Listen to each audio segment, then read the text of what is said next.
So how did orthotics save me from hip surgery? It was May 2019 and I was working out and I hurt my hip doing CrossFit. It wasn't anything out of the ordinary. I did something to the hip, usually you get adjusted and then ice it and then things are all right. Well, this time didn't go that way. It happened to be Memorial Day weekend, injured my hip, things progressively got worse throughout the week. We went camping a couple hours away from the house, got to the point where I couldn't walk.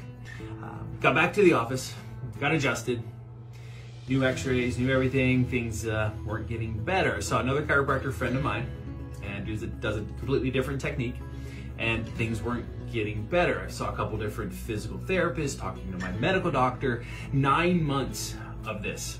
And we all came to the conclusion that we think it's a torn hip labrum. So my doctor says we have to do an arthrogram.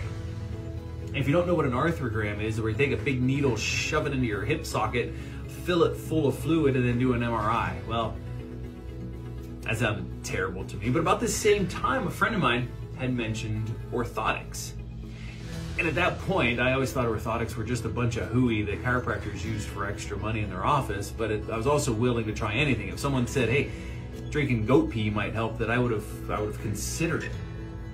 So we ordered the 3D laser scanner, scanned my feet, got my orthotics in, and when I first put them in, those things were uncomfortable. These things were uncomfortable. These bumps that are in here, felt like someone sawed off 3 golf balls, shoved them into my shoe, and I was walking around on it. But what happened, after 2 weeks, I was back in the gym working out pain-free. Spent 9 months trying to fix it. 2 weeks I'm back in the gym. Well, how does that work? How does that happen?